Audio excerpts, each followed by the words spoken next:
Hi, welcome to the small shed. Today I'm making a pair of drinks coasters. See you in a minute.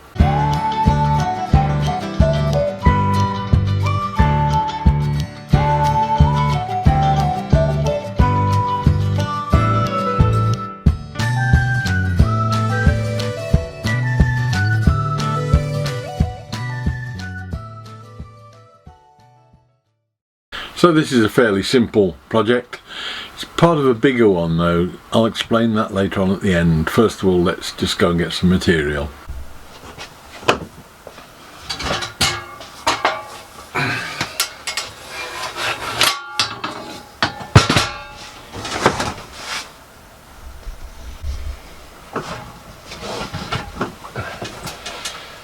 I've got a piece of oak up here that I do remember using a piece off the other day. Should be okay. Just take that down and check the measurements on it.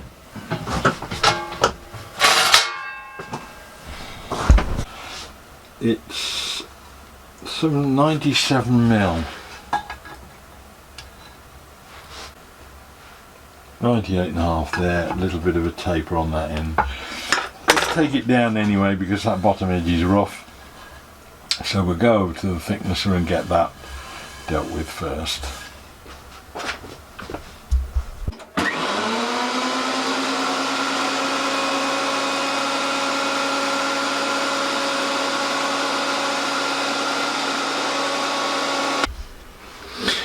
Right, now I've hit a bit of a snag. The timber is 97mm wide. The actual bandsaw has reached the limit because it's only cutting 80 something. So I can't split this in half with the bandsaw like I was going to, which is a bit of a blow. Now in normal circumstances I'd just have taken this down to mending sheds and done it on the big one down there, but of course we're locked down and I can't just do that. So what I've done is I've dug out the circular saw, and what's even worse is that I've taken off the riving knife, which is probably a capital offence, and quite rightly so, and the guard off the top, because I need to get this timber cut lengthways. Put the fence on. As long as I keep that blade below about 45mm, which is half the depth of that timber, it will be below the top level of the saw itself, or the fence. I mean, fence is about 60mm. So the idea is to keep both my hand and everything else on this side of the machinery, and as I say, I don't like doing it. I'll do it in 2 or 3 passes and take very shallow cuts, and we'll see how we get on with it.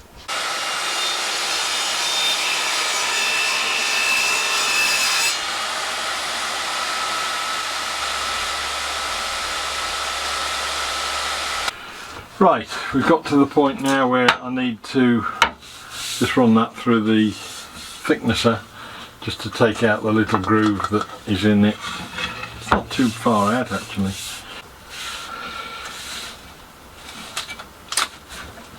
Sticks the two together and should allow it to go through as one piece. So we'll see how we get on with the thicknesser.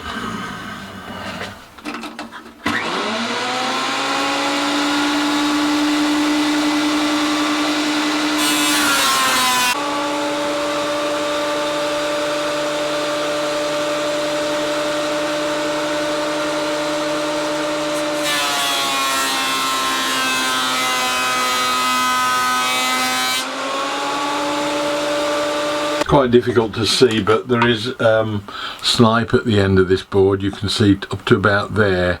It's a lot lower and you can see there's a bit of a recess in the board there. At that point it's thinner from there to there. Putting it on the sled didn't help a lot, I don't think. What I should have done was actually put a piece on the end that's sacrificial, and that would have thicknessed that would have got the snipe, and this would have gone through straight. Didn't matter. It's a good job I didn't do what I was originally going to do and put the coasters through one at a time when I'd cut them, because they would have all had that problem. As it is, I've got plenty of room between the end of the board and where there's a hole in it to get the first coaster out without any problem. So with the block in place, that now gives me exactly 96mm for a cut, and we can just essentially get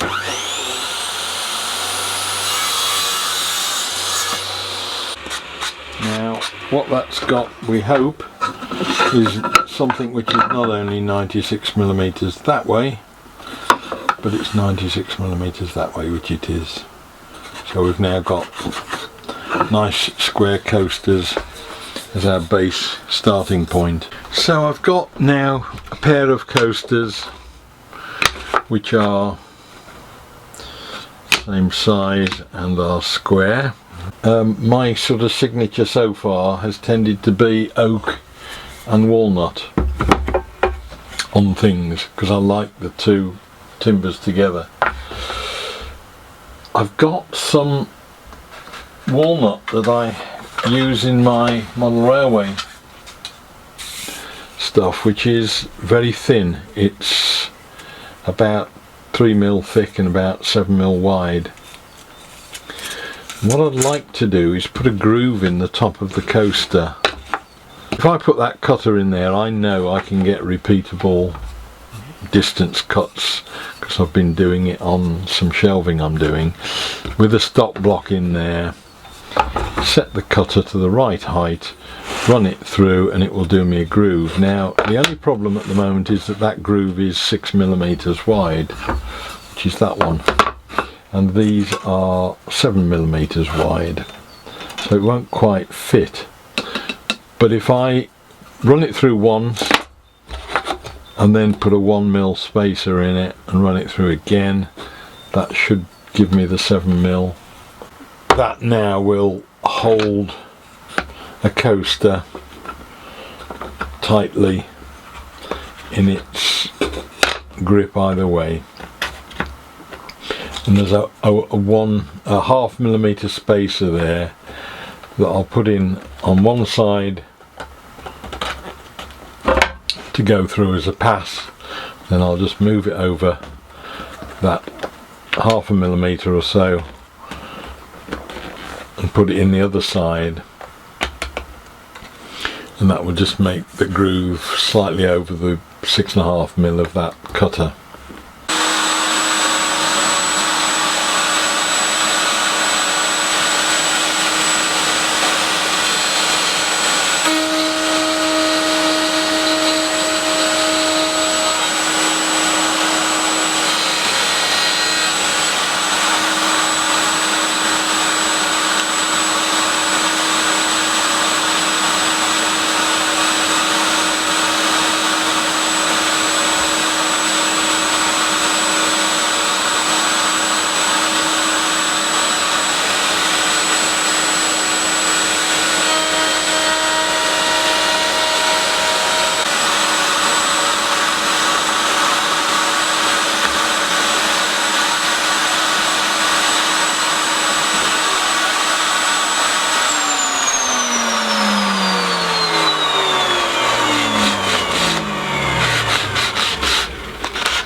Okay, just on those, it fits well.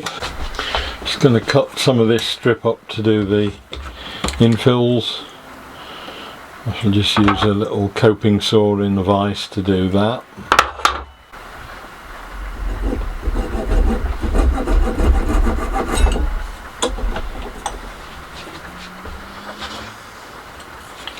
Just cutting them slightly long, and then I'll trim them to shape when they're glued in. Just going to glue these up with a little bit of wood glue. No need to clamp them particularly tight because it's not exactly structural, but I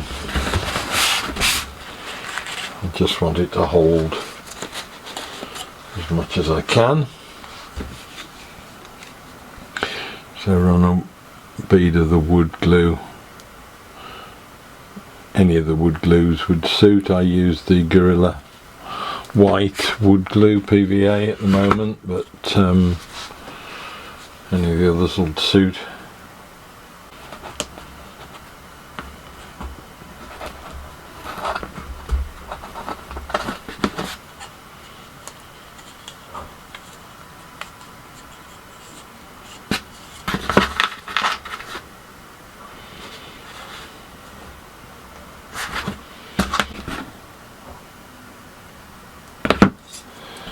Put 4 of those on just to hold it.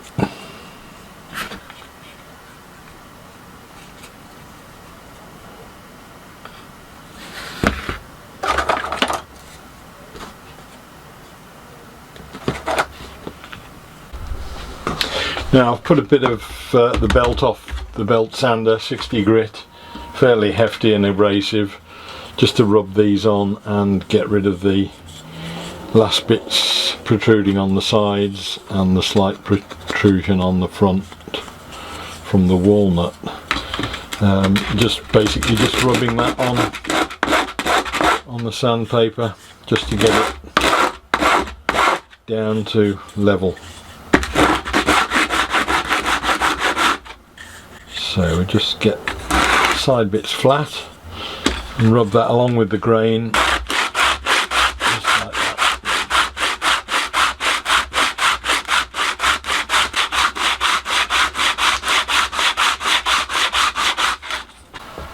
Now I'm just going to clamp these to hold them while I'm doing the sanding, because I tried it on the belt sander and it's just downright dangerous. So what I'll do is put them in there like that, using the little Festool clamp.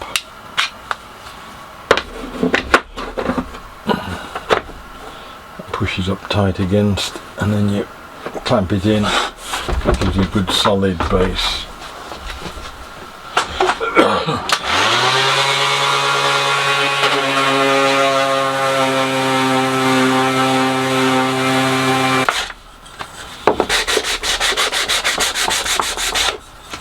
And that's it done. Ready for finish. Now I was going to oil these as a finish, but when I tried a couple of test pieces, the lacquer, cellulose sanding sealer, came out lighter than the oil. Seemed a darker finish, and I thought I'd get a better contrast on the walnut if I use the cellulose sanding sealer. So I'm going to just give it a coat of that, fairly straightforward, and then it'll be ready for just a light sand and a wax.